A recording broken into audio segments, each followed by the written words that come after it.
What's up, guys? All right, we're going to do a Whiteboard Wednesday. We are tonight going to be talking about your investment framework. So let's get started, guys. Feel free to ask questions in the question mark box below. I'm not going to be able to answer those right away because I can't see these, but feel free to drop those, guys. I'll flip it around here after the lesson tonight. But yeah, let's get started, guys. Okay, so we're going to talk about like the most structural base framework that you possibly can have when it comes to investments. That is an ideal portfolio and then also add-on options. So we have both, okay? I want to start with understanding the ideal, kind of what everybody, for the most part, this isn't everybody obviously, but for the standard everyday American, kind of what you would be looking at if you wanted to just say, I want to get started, I don't really know where to start, here's what the accounts that I need. Not the investments that I need. These are not investments. None of the stuff we talk about tonight, guys, are actual investments. These are all investment accounts, okay? So the first thing you'd want is probably an employer-sponsored type of thing. Most of you guys are probably W-2. You have an employer with some workplace plan. Some of you guys might be military. If that's the case, like a TSP would qualify here. But 401k, 403b, and 457b would be kind of what you're after here. Those are workplace retirement accounts. Those are built intentionally to have tax-free growth for the long haul, be a 30 to 40 year vehicle for the most part, and build tax-free growth. So you're going to put money into these things pre-tax typically, unless there's a Roth option. If there's a Roth option, it's obviously after tax, right? You put it in, and whatever, regardless Roth or traditional, you put that money in, that grows tax-free. So therefore, if you get dividends, if you get capital gains, like right, your investments are growing, there's zero tax on that money. It's a brilliant place to put your money. At retirement, based on pre-tax or post-tax, is kind of how you're taxed on the way out. So I've done an entire Whiteboard Wednesday, guys, on specifically that from a tax standpoint, kind of the tax implications in an ideal portfolio. So I'm not going to get into the details of that tonight, but you can go watch that, and we go into great detail on that. So 401k, 403b, and 457b, it just kind of depends or TSP obviously, which line of work that you're actually in. The second one would be Roth and traditional IRA. So one or the other, like it depends on the situation again, and I have an entire Whiteboard Wednesday, of course, on that specifically. That's literally, should I choose Roth or traditional? That obviously includes this piece too, not just IRAs. But we have that in a Whiteboard Wednesday. But basically, an IRA of some sort plus an employer-sponsored plan would be ideal. And then thirdly, I would do a taxable brokerage. The taxable brokerage, the difference between this and the other guys is that they don't have that tax-free growth. So the IRA has that tax-free growth. You can do Roth or traditional, kind of like the employer-sponsored. And based on that is kind of how you're taxed. For the taxable brokerage, there is this after-tax money you put in. You can pool it kind of whenever. The rules are a little different. You have capital gains, usually 15%, but 0, 15, or 20% typically on the capital gains. That's if you sell or you receive dividends within that portfolio, whereas the employer-sponsored and IRAs don't have that. So there's a little bit difference from a tax perspective. These are retirement accounts. That's a non-retirement account, taxable brokerage. I would say most people are good with that. Like literally just that, those three accounts, their entire life. They're probably set up for a long time. Now, there's add-on options into this picture, and that's where things get a little complicated. Because the add-on options are very specific to everyone's situation. Hold on. I'm like dying over here, guys. The add-on options, we have the HSA, which is a health savings account. That's one of my favorite accounts out there. That is for the triple tax savings for health needs, all that kind of stuff. We are using that specifically for our situation. So I love the HSA, guys. I have a whole thread on the HSAs. We talk about the HSAs all the time. My first YouTube video ever was HSAs.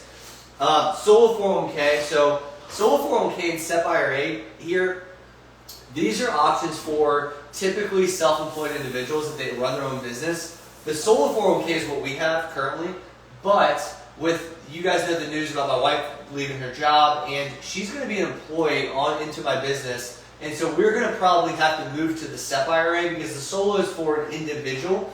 The SEP IRA is for those that have employees, And the reason we're bringing her on is because we can get group insurance plan versus an individual, which we want to qualify for. Long story short is those are basically self-employed options that if you don't have like a 401k or an employer-sponsored option, you kind of default to those two.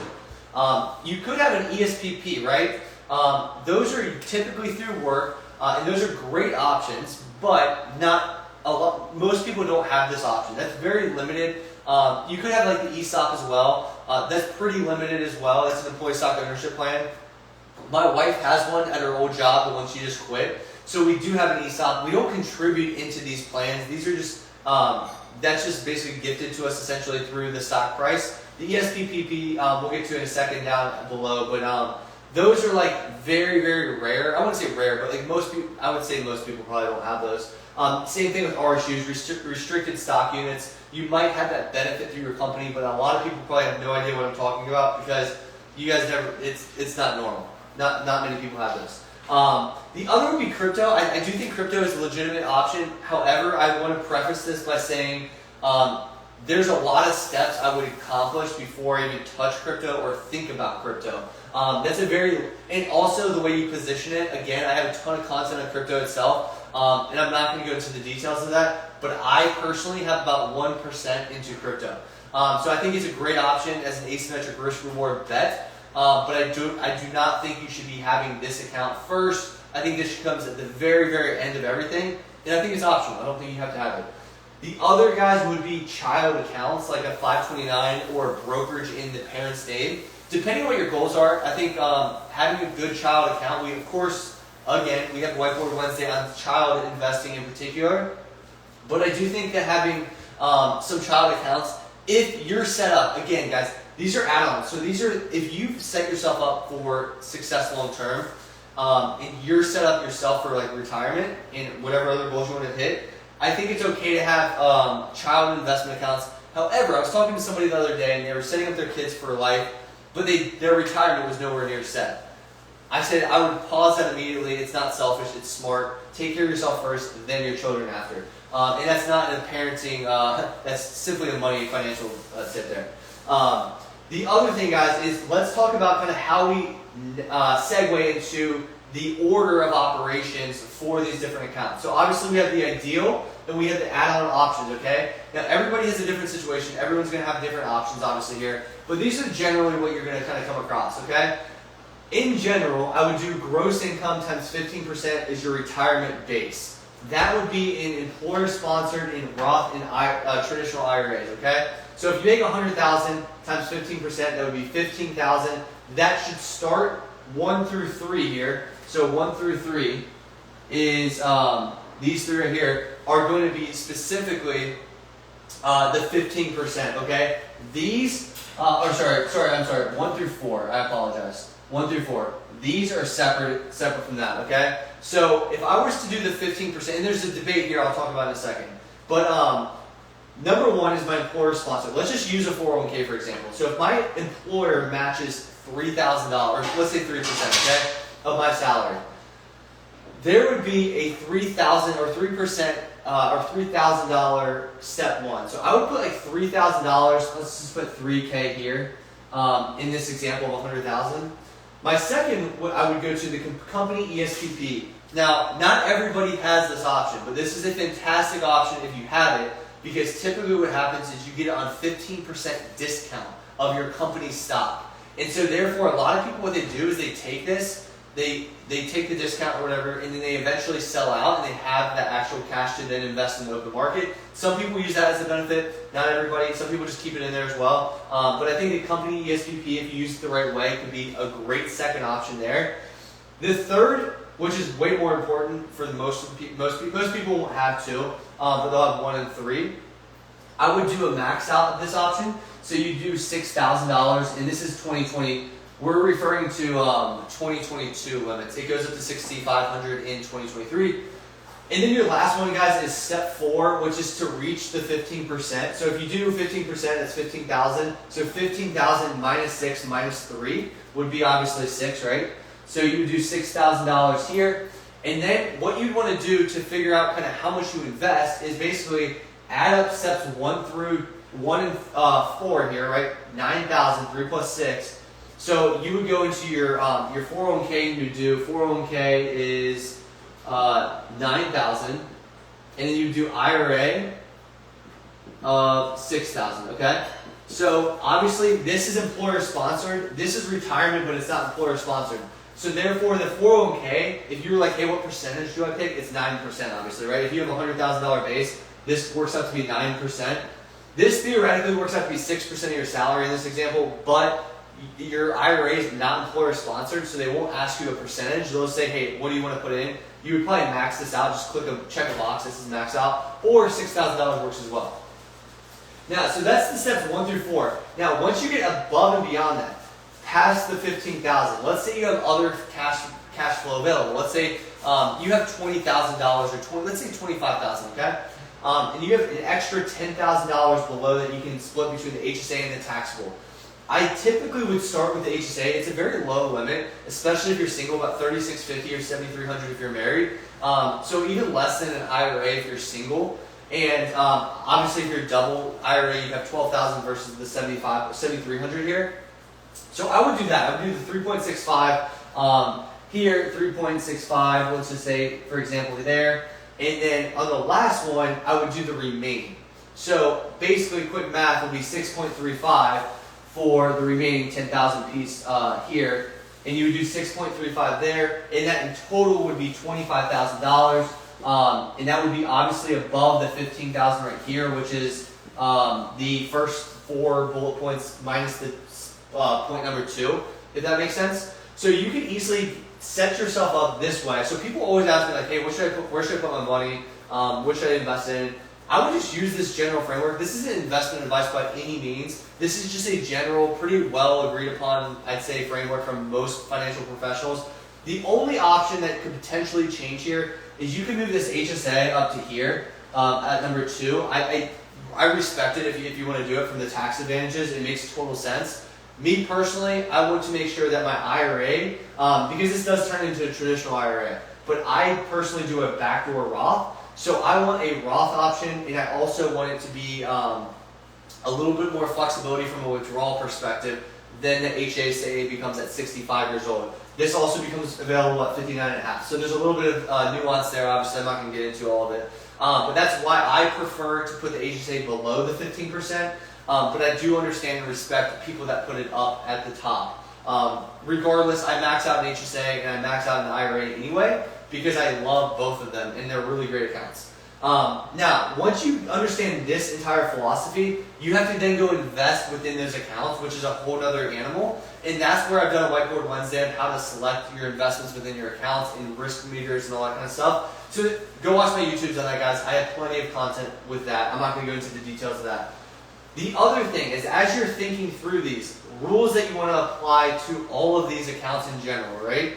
Typically, 1 to 5 index or ETF. Keep it simple. Don't complicate things. People make things too complicated in today's world. Simplify and then dive all the way in with 1 to 5 index or ETFs or whatever you use. Dividend reinvestment. You might hear DRIP, D-R-I-P, DRIP, dividend reinvestment plan. So a lot of people everyone probably should use this. So what this does is basically the dividends you receive from the investments that you select in the indexes, right? The indexes will be companies. Those companies pay a dividend. Therefore, if you invest in those indexes, you get a dividend. Those investments or dividends are within these accounts, and you're receiving a dividend or a thank you payment, okay? And so what you want to do is make sure that they're all reinvested. So it's always important to get your money back in. The dividend reinvestment could change your portfolio by a lot of money. A lot of money. If you try to cash out and live off dividends, good luck. Good luck. It's going to be a long time before you get there. I know everyone on the internet talks about like, oh, I'm going to live off my dividends, my cash flow, my passive income, and they want to do it for 5 years and live on dividends. That's not happening. Unless you're investing a lot of like $2 million. So don't try to be that person that lives through dividends at an early age. Let them compound, reinvest them. Eventually, you'll know why I'm talking about, why I say that. Make sure you auto-invest. All of this stuff should be automated. You set your manually what you want to do, where you want to put your investments, which investment funds you want to be in, how many dollars you're going to put in there, and then you automate and you put the locks on. So put the locks on all of these I don't know if this is a lock symbol, but lock everything up, auto invest, all of this, guys. This is so important. Like, that is like star, star, star. Like, people don't think I'm serious when I say this. Like, the difference between someone that auto invests and someone that manually invests is literally going to be light years different, because you're basically taking a computer versus a human on an automatic, consistent basis. Who's going to be more consistent, a computer or a human? Let's be honest, a computer. And so just understand human nature, just automate all this stuff, don't play games. The last component of this, guys, is don't sell. Like, don't panic sell, don't freak out when your 401k goes down. If I hear somebody else tell me my 401k is down, should I sell? And they don't understand the core fundamental of the investments, that's an investment account. That is not the actual investment. I don't know what you're invested in. So do not come to tell me that your 401k sucks, because I have no idea what that actually means. That can mean so many things. And I really mean that, because people say, my 401k sucks, should I go ahead and sell? I'm like, that is literally bonkers if you understand the education behind what that decision would entail. From a tax, a penalty perspective, a tax perspective, and also a long-term investment compounding perspective, it is one of the most moronic things to do. However, the people that are asking that obviously don't know what's in their 401k, and that's a major concern. So please educate on that if you don't know that, because that's really important, like really. All right, guys, so that is the investment framework I would typically operate off of. Everyone's situation is different, like I said, so it's not like that's the only way you can go about it. This is just a very good guideline for anyone listening, I guarantee it. And so if you use that, you'll be successful without question. It's a no-brainer. But I'm going to flip this around, guys, and answer some questions that you guys have.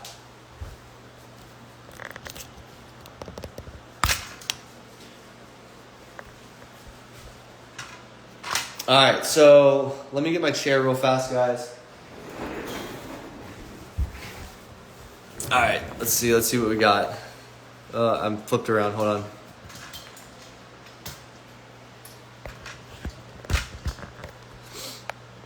All right, guys, I'm gonna go to the top. I'm gonna go to the very, very top and answer all the questions before I start at the bottom and make sure everything's answered, guys. But first off, thanks for all the support. I know there's a lot of new changes.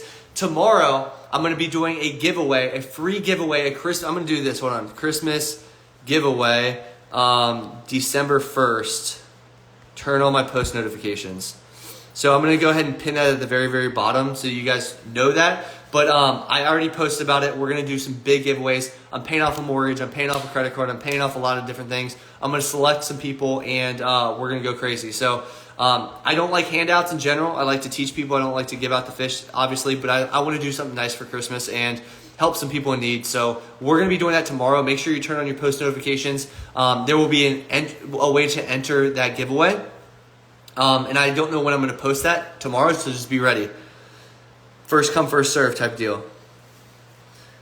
All right, let's see what we got. Let's see. I'm going to scroll through these comments, guys. It shows me every person that came in here, so I need to take a second to go through these.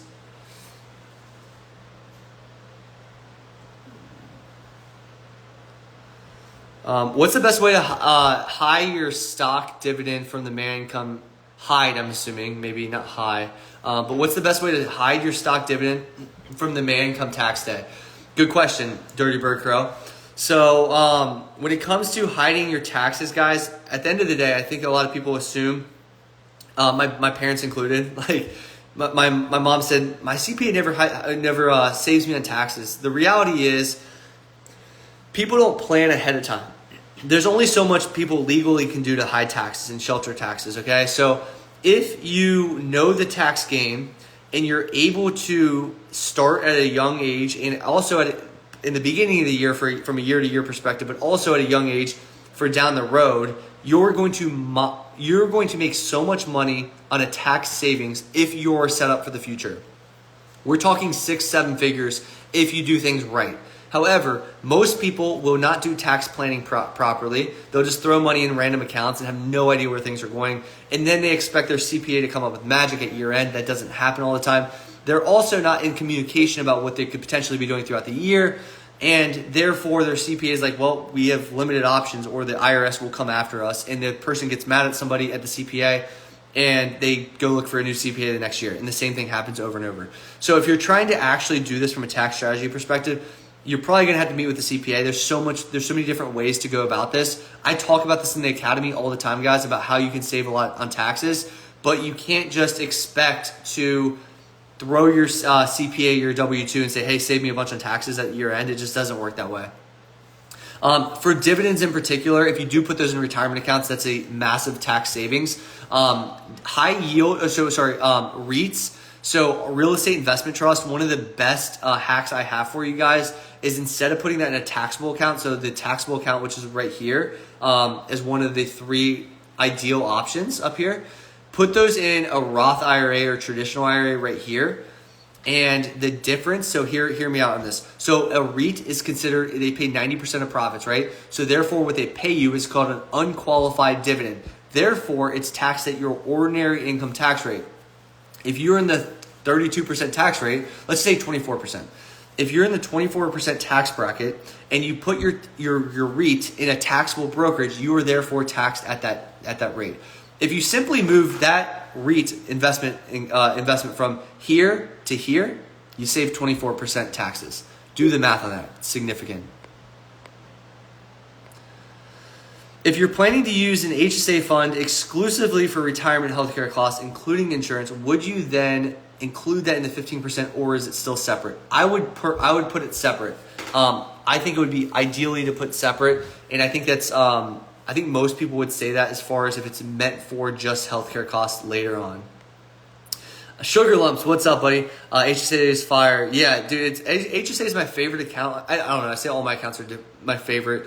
I'd say from order of like my favorite from a flexibility perspective is like taxable brokerage, then probably HSA, then IRA, then 401k, solo 401k.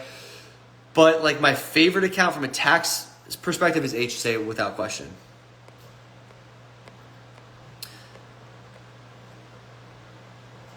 Let's see what else we have, guys. Okay, so I'm going to scroll through all these, and then I'm going to answer any remaining questions, guys, you guys have for me, and then we're going to call it a night. If you guys have any topics you guys want me to teach on Whiteboard Wednesday, please drop them in the comment box right now. Put all of your topics you want me to talk about in the comment box right here, and I'll talk about that in the future. Next Wednesday, guys, I won't have a Whiteboard Wednesday. I'm going to be in Dallas visiting my new house, so I will not be there.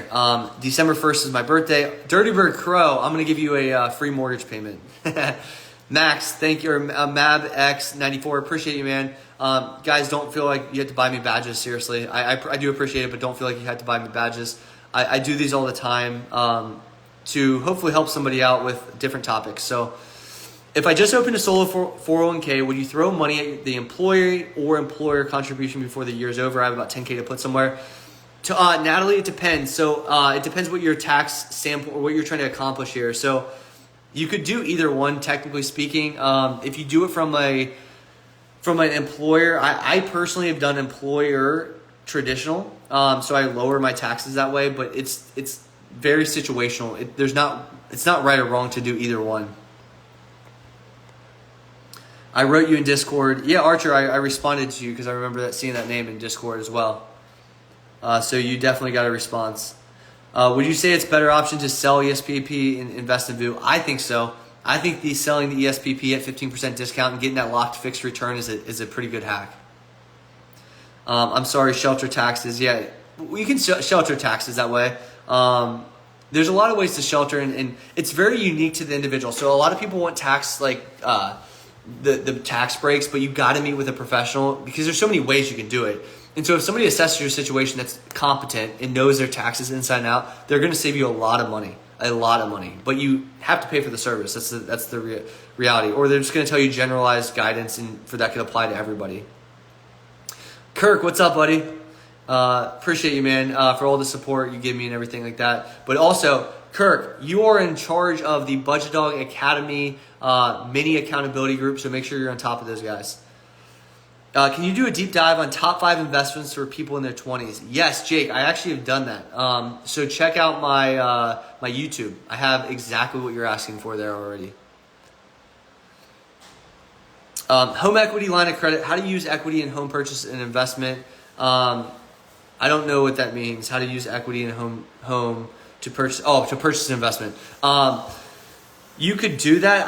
I don't recommend that. So I'm not going to get into the details how you would, because I wouldn't do that. I would never take out any home equity to then invest in the stock market. I think that's way too risky. And it's just not something I would do. Congrats on the house. Thank you, Natalie. Appreciate you. Yeah, so actually, guys, we had this Dallas trip scheduled this upcoming Saturday through Thursday. The whole purpose was to go find a house, and we decided to buy a house before we even went. We have family down there, and we decided. Well, we also had a doctor's appointment, obviously scheduled that week as well for Logan. So we're really down there for her, but we were intending to also look for houses that week as well. But we had a lot of support to get us the right house down there.